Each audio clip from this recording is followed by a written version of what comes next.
Confidence has been something that is sought after by young individuals these days because they lack it. They lack the ability to be confident in front of everyone. I still suffer from being unconfident sometimes, whether that's something or someone taking me out of the present moment and into subconscious mode. But I've become very, very confident because I remember when I was 16 years old, I started hunting for confidence because I had none of it. I started seeking, how do I become confident? What are ways so I can enable myself to be more confident? And I started off as really shy, extremely shy, like I would walk around, be vigilant of what everyone thought of me. I'd overthink about people's thoughts about me. And I was just interested in what people thought of me instead of what I thought of myself. And these thoughts that we have, where it's like, what does this person think of me? It's utterly useless. It just hurts you. That's it.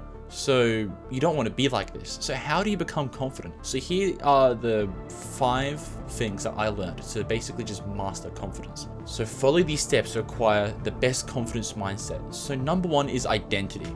So why is identity so important? People always seek identity because they always look for something to be. People will call themselves, maybe they'll call themselves a procrastinator because they procrastinate a bunch, and thus I guess I'm just a procrastinator naturally, and thus your brain will act like you're a procrastinator and it will procrastinate even more. You see the loop it does? So what you want to do, you want to stop calling yourself that and change it to, I'm disciplined. I'm a disciplined person. I'm gonna get my work done, and thus your discipline will skyrocket. So when you look at confidence, what do anxious people call themselves? Anxious people, I guess. When you call yourself that, you just act more anxious, you start acting it out and thus you become more anxious. But if you call yourself confident, you start to act more confident. You start to do things that confident people do.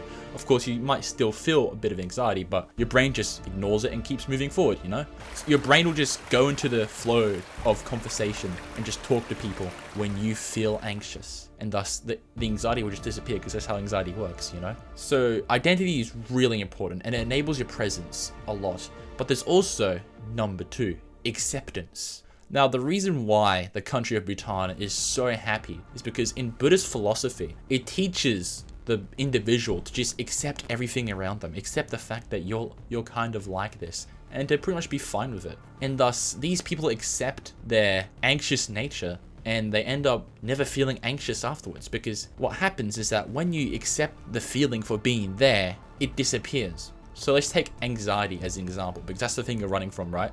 Stop fighting back. Just let it have tea with you. That's it. Just invite it on the dinner table and just have a 4-course meal with it, So you want to pretty much embrace the feeling a bit and let it be there, and then it'll just disappear. Because when you fight back against anxiety, it feeds itself and it gets bigger and bigger. You want to kind of put it in a cage in a way. Lock it in a cage and kind of, taunt it.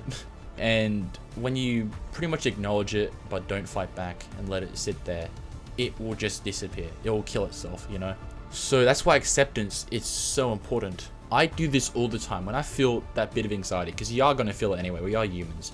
I walk into the room and then suddenly, I don't feel too great. I just let it sit there because it's a normal feeling. It's so normal. It's so normal to have it there and to feel kind of off, because we all have it. But once you kind of accept it for being there, it will just disappear. And that's what happens with me all the time. That's why I'm so calm when I have to maybe go in front of a bunch of people. Everyone else are complaining like, oh no, what will people think of me? But I'm just sat there like, this is normal. This is life. Number 3, eye contact. Now, the reason why some people are unconfident, I've seen this happen so much times. I've made eye contact with some people and then they'll look away. Maybe I'm just that great. Some people do that because, maybe the person that's staring at you is either attractive or I'm not calling myself attractive, but either they're attractive or they're high status somehow, like the high status than you. But when you're doing this to everyone, because there's actually a lot of people who do this, they do this to everyone they see because they don't want to get their attention. You end up feeling less confident because you're darting your eyes away from people. And that indicates weakness and fear in your brain, right?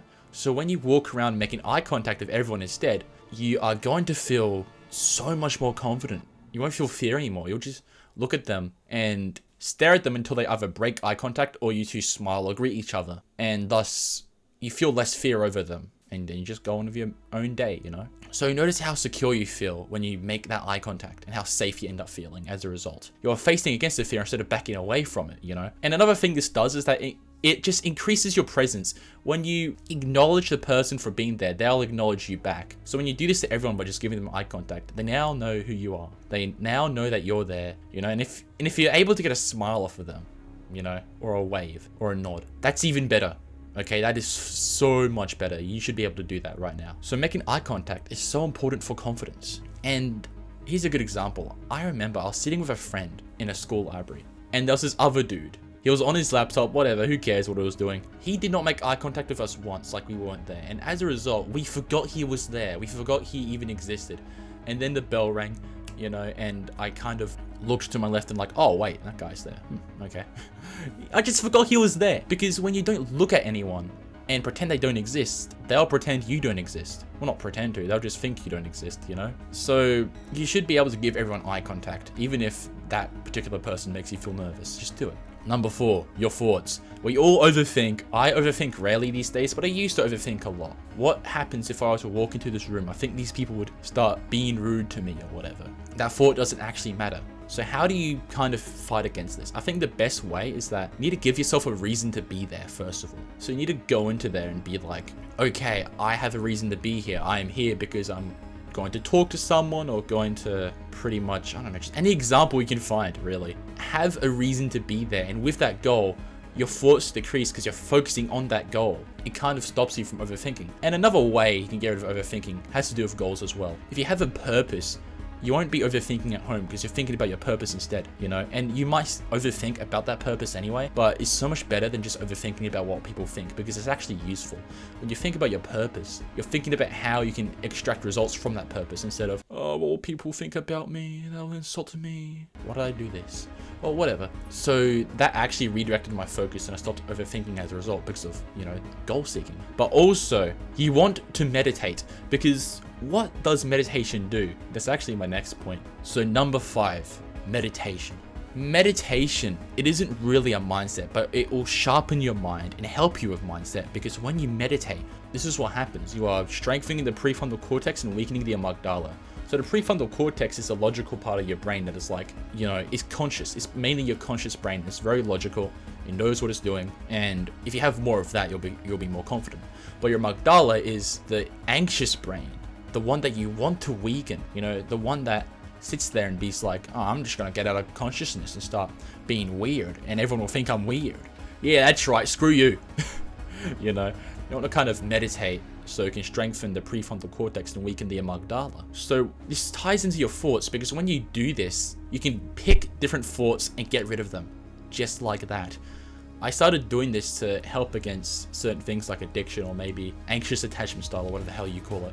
I would get rid of these thoughts and think of something else. It becomes so much easier to actually control that inner dialogue because you meditated more. Because what really is meditation is that you breathe in and out and you're focused on that breath instead of the thoughts, you know, and you practice this every day. Of course, the problem is that this will probably take 3 to 6 months, I think, to actually have this power, but it's fine, it's worth it. Just do it every single day because it's so calming and relaxing. It's actually good for you. So those are the 5 pillars of confidence that you can actually follow to become more confident, because all it really is, it's just you actually getting out there. And all these barriers, they're just mental barriers that makes you kind of not want to go there in the first place. It stops you from acting confident because you're pretty much sitting there going like, oh, I have this bad feeling. I'm going to listen to that feeling and leave, instead of being like, I have this bad feeling, but that's normal. I'm just going to pursue on with my mission, you know? Be an absolute legend, all right?